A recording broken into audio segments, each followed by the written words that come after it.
Hello friends, this is दीपक चौहान। दोस्तों, गजेंद्र कुमार का एक रिक्वेस्ट था, एक फ्रेज था। वो फ्रेज था be that as it may, be that as it may.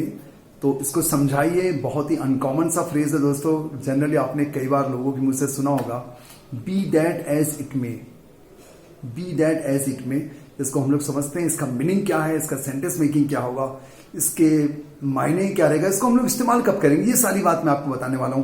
तो मैं आपसे गुजारिश करूंगा कि आप मेरे वीडियो में आखिर तक रहें, उसकी हर बात को समझिए। वीडियो देखने के बाद बहुत से लोग को शेयर करें। तो दोस्तों, चालू करते हैं, समझते हैं इसका मीनिंग और सारी बातें, बहुत सारे sentence.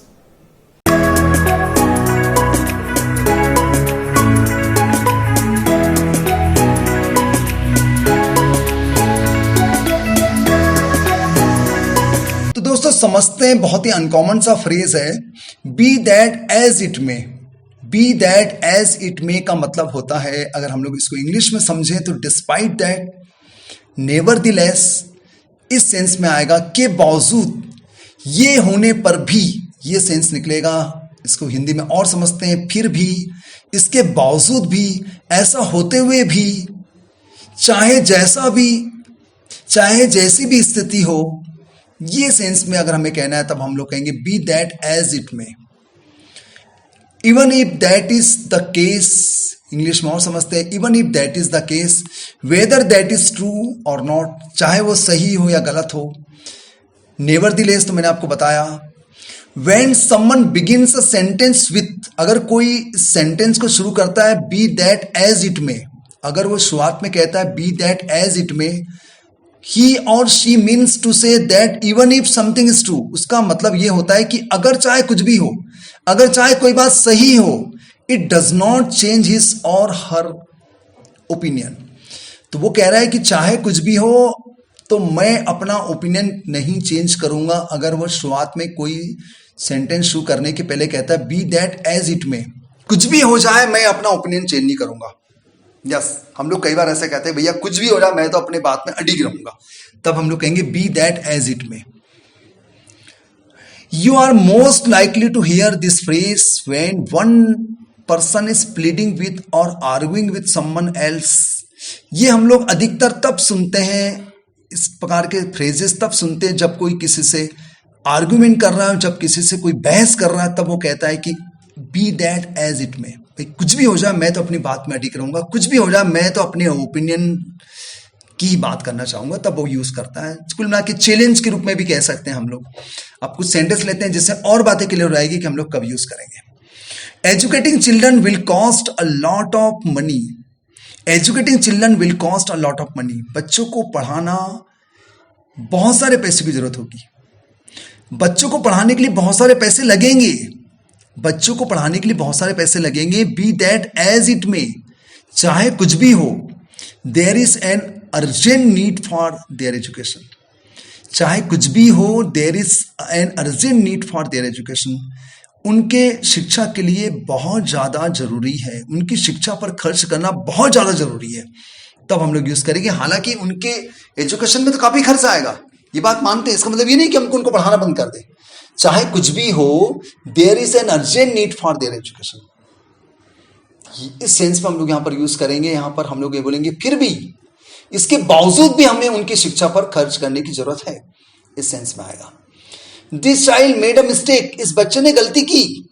This child made a mistake but be that as it may, be that as it may, this punishment is much too severe. This punishment is much too severe. इस बच्चे ने गलती की, इसके बावजूद भी ये जो पनिशमेंट आप दे रहे हो ना, बहुत ज्यादा है। फिर भी मैं मानता हूं कि ये जो आप पनिशमेंट दे रहे हैं बहुत ज्यादा है। इतना पनिशमेंट नहीं देना चाहिए, पनिशमेंट देना नहीं चाहिए। उसने गलती की, मैं मानता हूं इस चीज को। इसके बावजूद भी आप जो पनिशमेंट दे रहे हैं, जो सजा दे रहे हैं, बहुत ज्यादा दे रहे हैं। तो मुझे उम्मीद है कि आप समझ रहे हैं कि हम लोग इसका इस्तेमाल कैसे करेंगे। Next sentence, I know you have a lot of troubles. I know you have lot of troubles, मुझे पता है कि तुम्हारे पास बहुत सारे ट्रबल्स है, तुम में बहुत सारी तकलीफ है, तुम्हारे पास बहुत सी तकलीफ है। But be that as it may, but be that as it may, you still must carry out your responsibility. इसके बावजूद भी तुम्हें अपनी जिम्मेदारियों का निर्वाह करना होगा। इसके बावजूद भी तुम्हें अपनी जिम्मेदारियां निभानी होगी। तुम्हें अपनी जिम्मेदारी निभानी ही चाहिए, कुछ भी हो जाए भैया। इसके बावजूद भी मैं मानता हूं तुम्हारे पास बहुत सारी तकलीफ है, तुम में बहुत सारी तकलीफ है, इसके बावजूद भी तुम्हें अपनी जिम्मेदारी निभानी होगी।